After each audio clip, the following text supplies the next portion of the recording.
छोटा। माननीय अध्यक्ष महोदय, जब बजट पेश हो रहा था, मैं माफ़ी चाहूँगा, मैं उस दिन किसी व्यक्तिगत कारण से आ नहीं सका, लेकिन मैं जब भी मेरे को मौका मिला ऑनलाइन मैंने सुना भी, मैंने पढ़ा भी, और एक बड़ी विचित्र चीज़ इसमें से निकल के आई, और वो एक मुहावरे से ही मैं आपको उसके बारे में बताना चाहूँगा। भी आमदनी 98 और खर्चा रुपया। इस बजट को अगर हम गौर से पढ़ें, इस बजट को हम गौर से देखें, तो इसमें जी सबसे बड़ी चीज़ ये सामने आती है कि हमारा जो जीएसपीडी है, जो ग्रॉस स्टेट डोमेस्टिक प्रोडक्ट है, वो है 9%, और लगातार हमारा जो डेट है पिछले 4 साल से 13% पर एनम, यानी हर साल 13% से बढ़ता जा रहा है।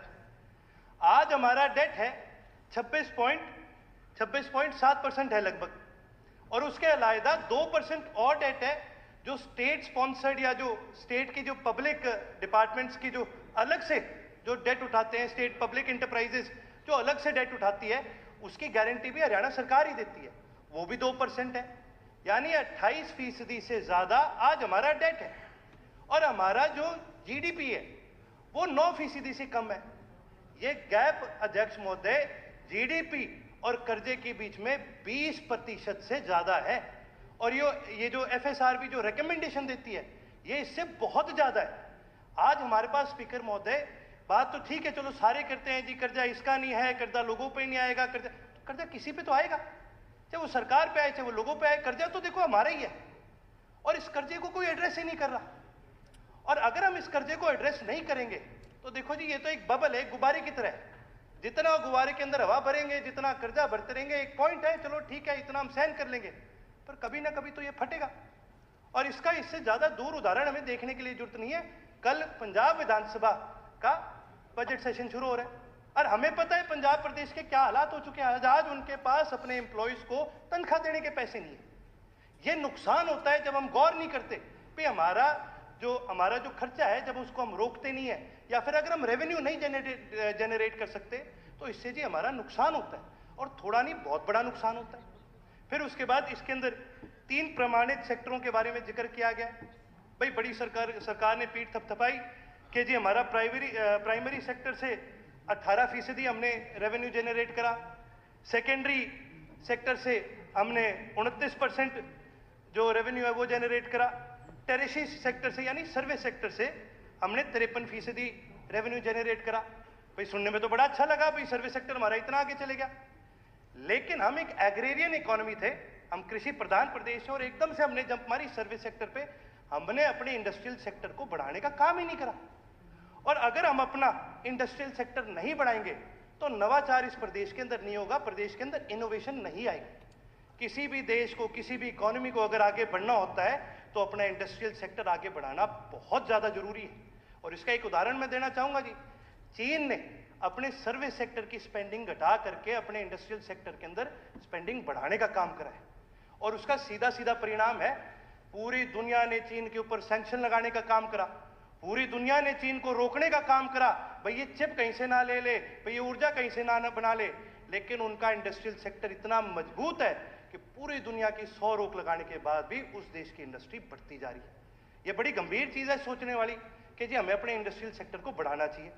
फिर मैंने बजट में आगे पढ़ा तो कई सारी बातें सामने आई, फिर सरकार कहती है हम इंडस्ट्रीज को बढ़ाना चाहेंगे, बड़ी अच्छी बात है जी, बढ़ाइए, लेकिन इंडस्ट्रियल सेक्टर असल में तो तभी बढ़ेगा ना जब प्राइवेट इन्वेस्टर आएगा।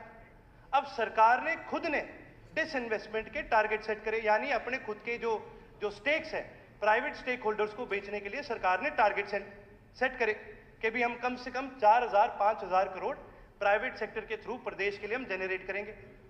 आपको सुन के हैरानी होगी कि हमने अपना टारगेट कितना मीट करा।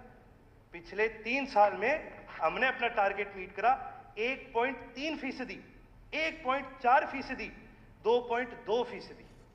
सर जहां हम बात करते हैं 4-4 हजार करोड़ रेवेन्यू जनरेट करने में, और हम केवल मात्र उसका 1 या 2% जनरेट कर पाए, पब्लिक सेक्टर के अंदर प्राइवेट लोग आना ही नहीं चाह रहे, तो सर इसका नुकसान सीधा सीधा इस प्रदेश का है।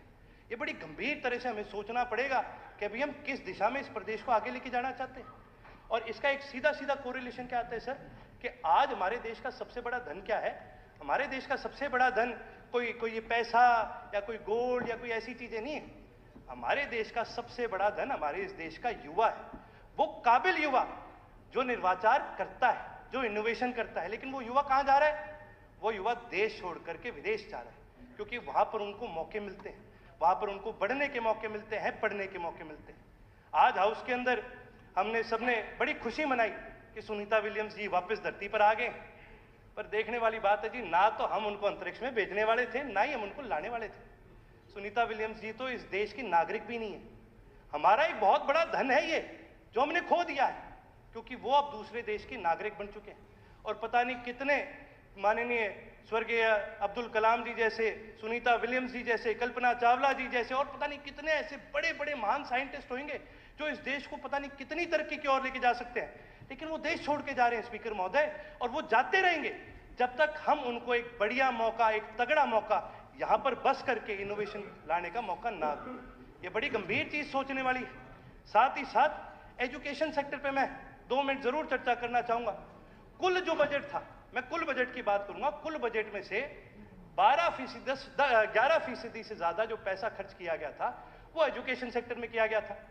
अब की बार कुल बजट में से 10% के आसपास एजुकेशन सेक्टर में खर्च किया जा रहा है। यानी कुल बजट में से 2000 करोड़ रुपए की एजुकेशन सेक्टर को घटौती हुई है। और अगर ये घटौती बढ़ती रहेगी, हमारी आबादी बढ़ रही है। स्पीकर सर, मैं प्लीज आप मेरे को थोड़ा समय दीजिए, क्योंकि विपक्ष की भी अगर कोई भूमिका निभा रहा है इस हाउस के अंदर, तो वो भी हम निभाने का काम कर रहे हैं। हमारे साथियों का देखो जी, हमारे साथियों का कोई भरोसा नहीं है, ये कब उठ के वॉकआउट करके चले जाए। फिर आखिर तक जी मेरे को ही बैठना पड़ता है यहाँ पर, क्योंकि कोई और होता नहीं है। अगर विपक्ष की भूमिका किसी ने निभाई है तो वो इनेलो पार्टी ने असली में निभाई है। मैं तो ये कहना चाहूंगा जी, देखिए बहुत देखिए जी, कम उम्र के युवा मेंबर हैं, पर बहुत जिम्मेवारी की बात कह रहे, 2 मिनट और देखिए बहुत बहुत धन्यवाद स्पीकर साहब। नहीं देखिए जी, कोई बात, देखिए जी, जब हम हाउस के अंदर आते हैं इस हाउस को चलाने का सुझाव दे रहे हैं, जब हम हाउस के अंदर आते हैं इस हाउस को चलाने का खर्चा लगता है। ठीक है, 2 मिनट और वो खर्चा जनता की जेब से निकल के आता है। इसलिए सर देखिए जी, हमारा अपना संगठन है, हमारी अपनी विचारधारा है, ना हम आपके साथ है ना हम इनके साथ है। हम वो बात रखेंगे जिस पर हम विश्वास रखते हैं, हम उससे अलग बात नहीं करेंगे। और यदि आपको इतनी विपक्ष की पड़ी थी तो आपको बैठना चाहिए था, सुनना चाहिए था, क्योंकि ये जनता का पैसा लगता है इस हाउस को चलाने के लिए। ये हमारा पैसा नहीं लग रहा।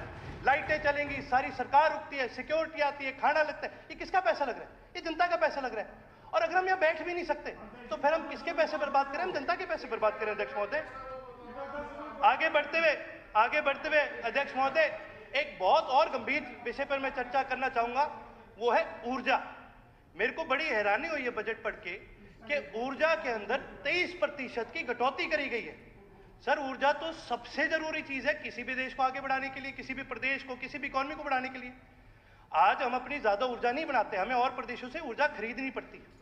अच्छा, एक चीज है सर, केंद्रीय सरकार अलग अलग बैंकों को, अलग अलग प्राइवेट इंडस्ट्रीज को इनिशिएटिव देती है कि जी आप ग्रीन फील्ड प्रोजेक्ट बनाइए और आपको इसके अंदर सब्सिडी, हम लोन के अंदर सब्सिडी देने का काम करेंगे।